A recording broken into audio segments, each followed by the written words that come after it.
Hello, guys. My name is Nicole Rey, and today we're going to do a podcast about our learning process in English. Welcome to our podcast. Let me introduce you to this podcast. So, in this podcast, we will create a dialogue among the members of the group 30 from the English 7 course, where we will talk about relevant aspects of our English learning process through our lives. So, we will address points such as when and how you started learning English, key challenges, and how you overcame them, and also a memorable experiences related to the learning English. Now the members of this podcast will introduce themselves. So please go ahead, guys.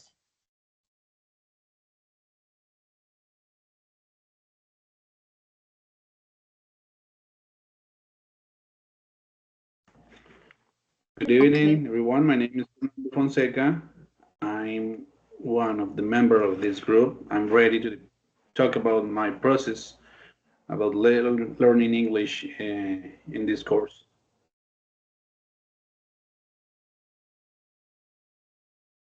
Best regards, everyone. My name is Juliana Lisset de Luque Figueroa. I'm a student of a seventh semester of English Bachelor program, and I'm here to share my experience about English learning.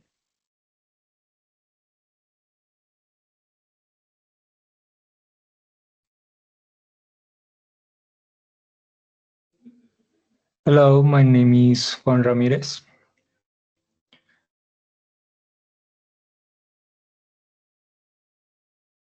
Hello everyone, I'm Eleni Ortiz. I'm in my seventh semester as well, and yeah, sure, I'm here to share a little bit about my experience learning English.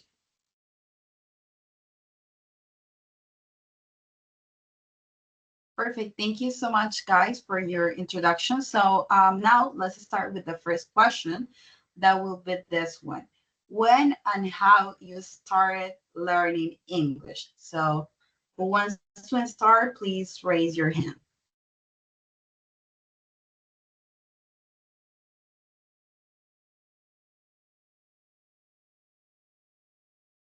Eh, Okay, so Juliana, go ahead, please. Thank you so much, Nicole. Well, I started studying English when I finished high school since I felt I was always good at learning it. I found it easy to understand and apply its grammar as well as its phonetic components for correct pronunciation. Furthermore, at that time, I really love English language music and movies, so I wanted to feel more connected to them. In consequence, I decided to start studying English at the Centro Colombo Americano in Bucaramanga. Okay, Eliani. Yeah, I also started learning English around 4 years ago when I was graduated from high school. I was 16 years old. I decided to invest in my future, taking courses at Zen and using other platforms. Those experiences give me a strong foundation that helped me realize that I truly wanted to study a bachelor's degree in foreign languages. Through that experience, I discovered that learning English is not about grammar and vocabulary, but also understanding cultures, connecting with people, and seeing the world from different perspectives. I also became interested in the way languages are taught, and I understood that teaching is another powerful way of learning. Then I continue my process at UNET through all the courses provided here.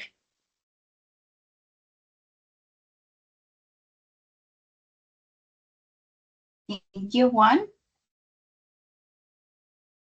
I began learning English in different ways, watching videos, listening to music, playing video games, and studying on my own. And I also reinforced it a lot when I taught classes in a school, because being surrounded by the language helped me practice every day. Thank you, Fernando. Uh, I began to study English when I was 10 years old, but I must confess I didn't like it. I studied because my father commanded that I could study English. Many years after that, I began to feel like a little passion for the music in English. So I start to listen to music. My father told me, if you want to listen to that music, you must to learn how to speak in English. So I began to study English formally maybe at 15 years old. In the school, in the high school, I put my passion in learn a little bit more. After that, I did the Open English course for 2 years. When I joined in the army, many years after that, the army sent me to Canada to do the English teacher course for military or for military people. So that was the end of my career learning English. After that, I was teaching English in a military school, and this is my process. This is my history with English um, since the process to finish.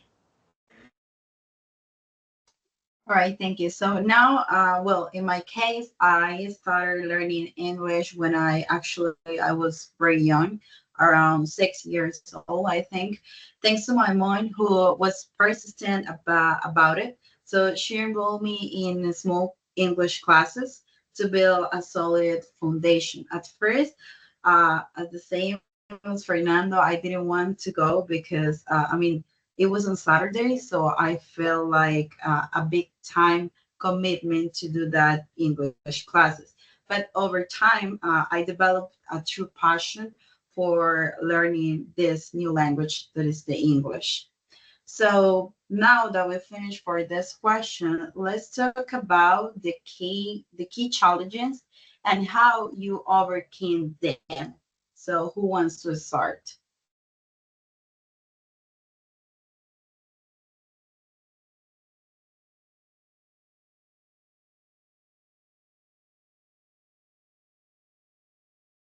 Eliani? Yeah, sure. Well, one of my challenges, one of the biggest challenges I found in my English journey was listening, because at the beginning it was, well, it is difficult to get used to the different sounds and all the accents that exist. So sometimes I'd get frustrated because I could understand what I read, but not when a real conversation hap- happened. So it was very sad, but I started practicing to overcome that part.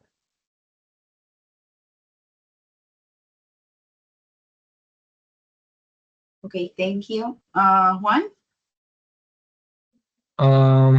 My biggest challenge has always been speaking. Sometimes I understand every time, but when it's time to express myself, I struggle to feel confident.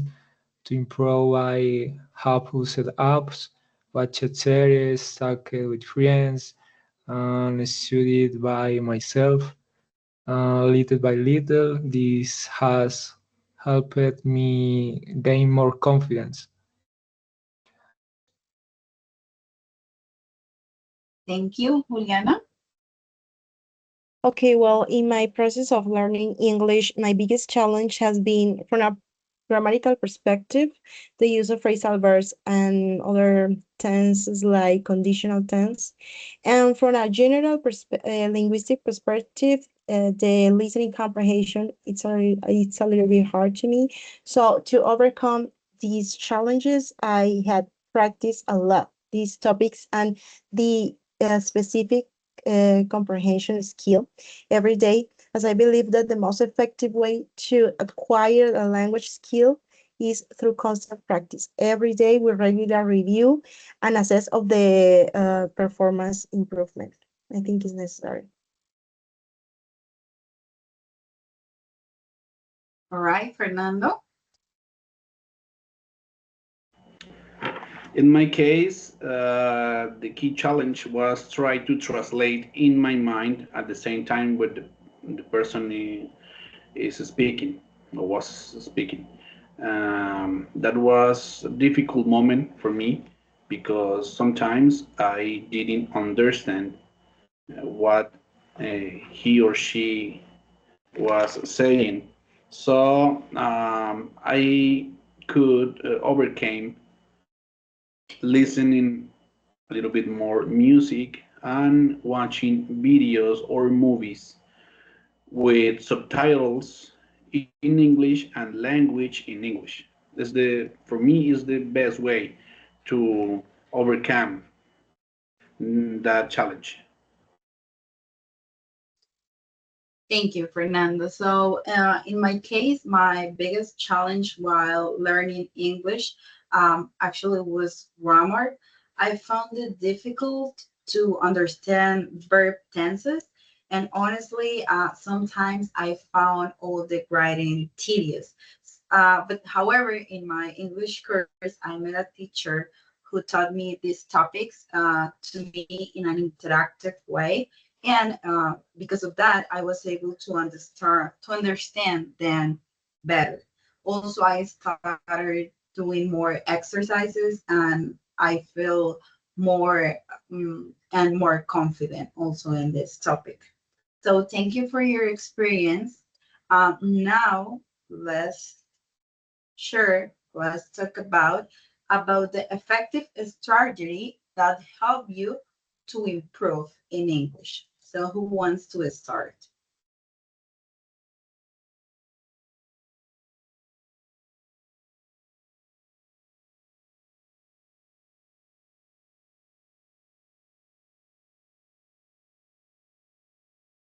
Okay, Fernando, go ahead.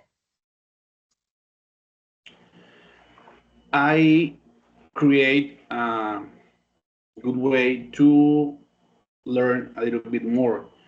It was to write words that I didn't know the meaning. So I wrote that word everywhere, in a book, with a type. I paste the tape in the wall, on my desk, and it helped me to learn words, and I avoid a little bit to translate or to use a dictionary to translate it. I wrote a sentence and I try to understand the context of the word. Thank you, Eliani. Yeah, Fernando, I also use that strategy. I I think, well, to me, it works when I write the word, and I also add an example in context. It's so easy for me to remember the word.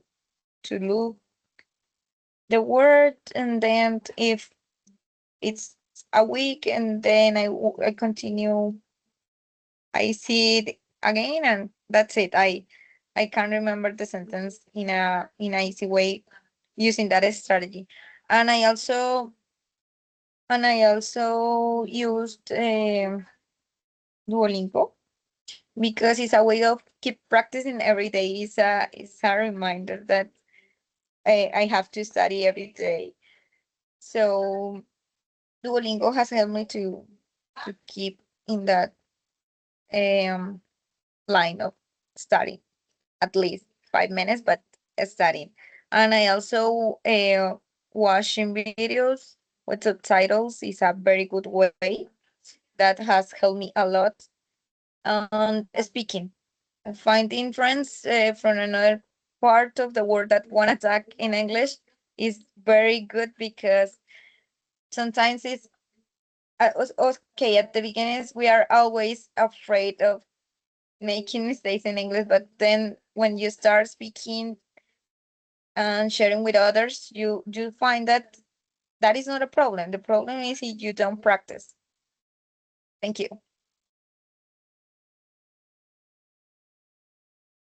Thank you, Lenny. Juan? What has worked best for me is listening to music in English, practicing speaking whenever I can, and using apps that explain vocabulary and pronunciation in a simple way.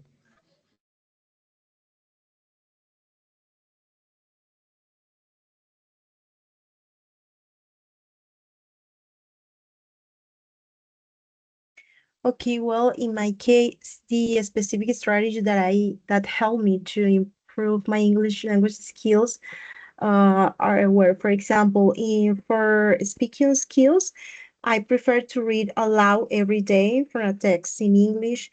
I prefer to read news or topic related to my first career, which is nursing. And for listening comprehension, I used to listen to podcasts in English, watch TV series and movies in English, listening to music in English. It's really important to get immersed in the language.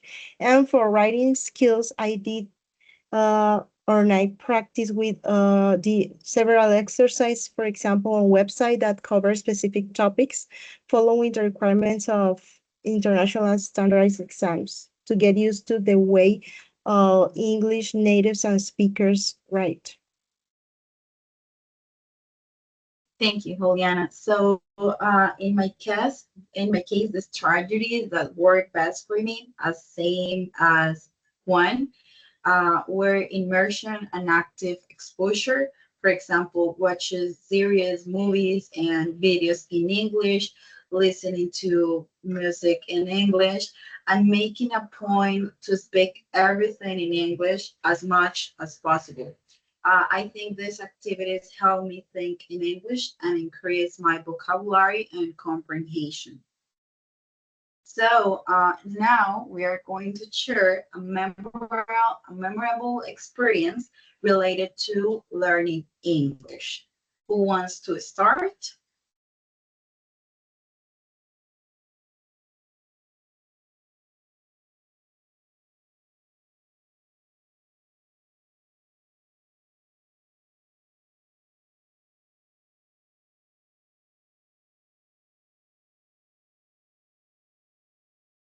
Okay, let's start with Eliane. Okay. A memorable experience. One of the most satisfying things that I still remember with emotion was when I started to understand videos without subtitles. It was like a dream, and I think that happens maybe most of the people that are learning. That is so satisfying that when you can when you can understand a part of a video or a movie without subtitles.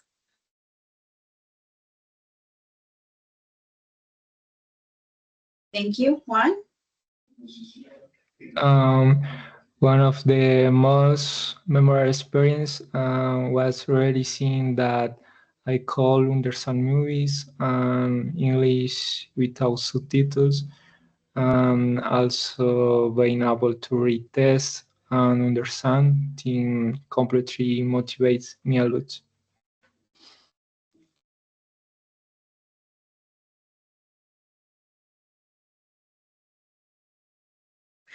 Well, in my case, I have some memorable experiences that come to my mind when I think about my process of learning English, but I have two specific ones. The first one was when I was in my first bachelor's degree in nursing. I was chosen to be an interpreter for some professors from the University of Iowa from the United States who were coming to a conference on nursing and standardized language. So in that case, this experience was very enriching as it was my first opportunity to assess my command of English language with English speakers, with whom I was to have a very interesting conversations on various topics.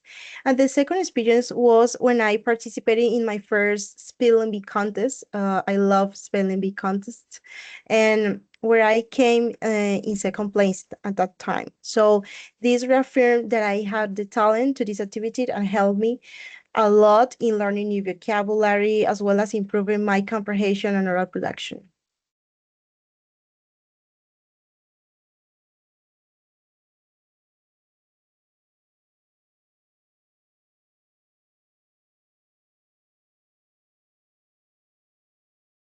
Thank you, Juliana. In, Fernando?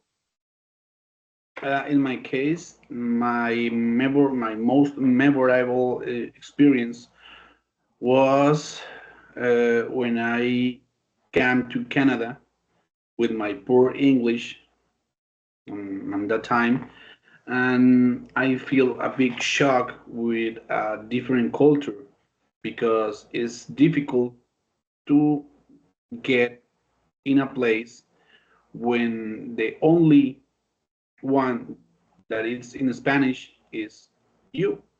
So it's difficult to try to follow indication, to follow all commands if you don't have a translate and if you um, haven't been in contact with uh, English speakers. So with the time passed, I began to learn a little bit more that the people were talking me, were telling me, and it was a good experience, and I think I learned so much living in an English context or living in a immersion, a totally immersion in that culture.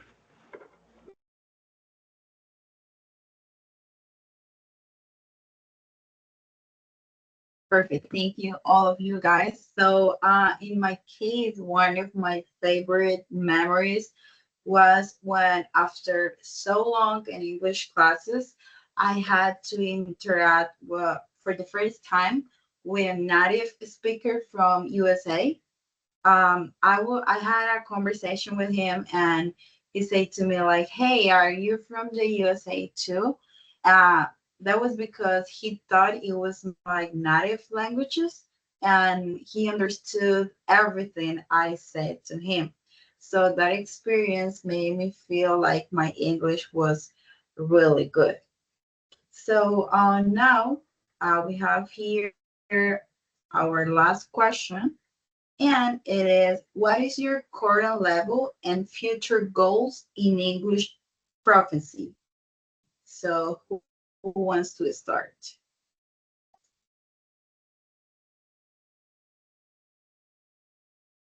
Okay, well, my current level in English is B2 according to the Common European Framework of Reference. However, by the end of 2026, I will take the IELTS exam to certify myself at level C1. Well, I hope so. To meet the degree requirement at UNAT and apply for postgraduate programs abroad.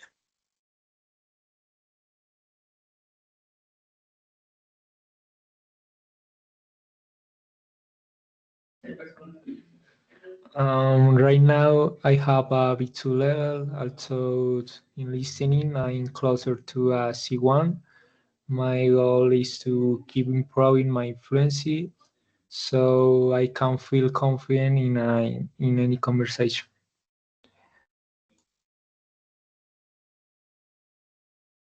I also have a B2 English level. Um, yeah, working to get that C1 that every one of all are looking for. And that's it.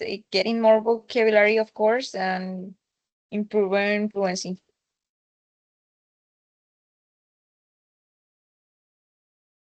My current level is B2, but I must to improve my writing skill and my fluency as well. My goal for this year is to get the level C1 and obviously improve a little bit more my writing skill.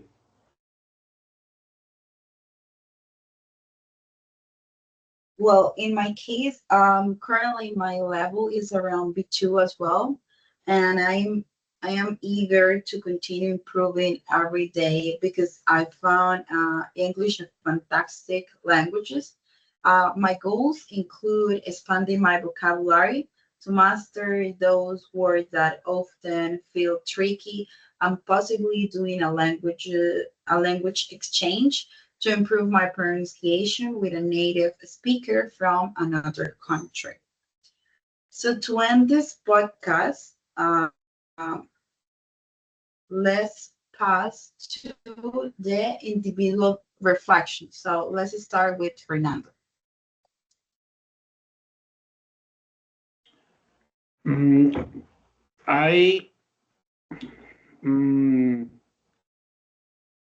I choose the phrase "don't be shy." Many people, when you are learning how to speak English, many times feel shy to talk, to make mistake. Many people don't feel comfortable to talk with other people in English because feel they feel maybe a shy or don't feel agree with the level and they think that make mistake it's wrong or it's uh, a terrible situation. But the most important is to make mistakes. Every mistake it's another opportunity to learn English.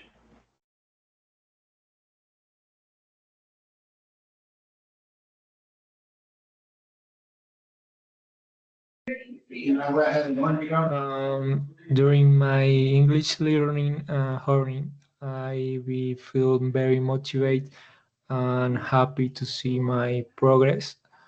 And even though sometimes I worry about not reaching the fluency I want, my improvement has helped me stay focused. I will learning that with practice I can get much better, and that motivates me to continue. My goal now is to communicate more confidently, understand native speakers more easily, and keep growing in the language.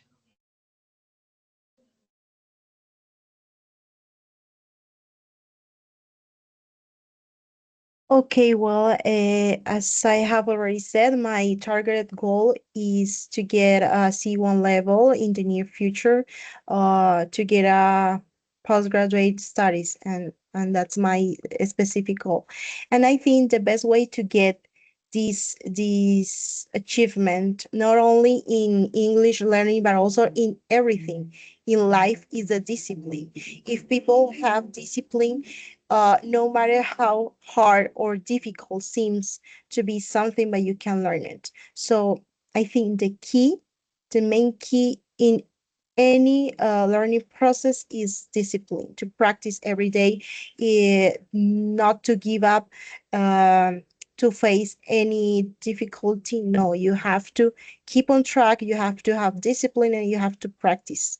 In my opinion, it's the best way. Yeah, sure. I definitely believe discipline is the way. So through this process, I realized that learning languages is not a fast process, but a long-term commitment, participation, responsibility, and consistency.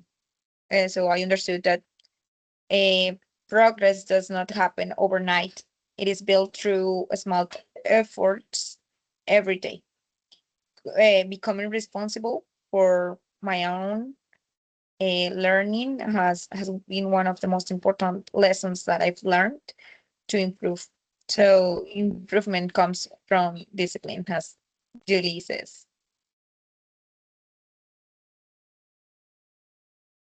Thank you. So I am grateful for that early nudge that I had with English because it did open doors I could hardly have imagined and set me on a path I continue to walk with my curiosity. I think this is more than just learn about a new language. I think of in my case, for example, this journey has strengthened me, my passion, curiosity, and openness to other cultures. I'm deeply grateful also with my mother for instilling with this value in me and I carry that gratitude forward as I seize new opportunities each day. So I believe that studying English is the best decision for anyone that is trying to make a better future to all or their life. So I think this is the end of our podcast. Thank you so much, guys, for all of your participation. Have a good night. Thank you very much. Bye bye. Thank you, Nicole, and Thank thank you you. guys for your contributions. Thank you, Okay, everyone. have a nice day.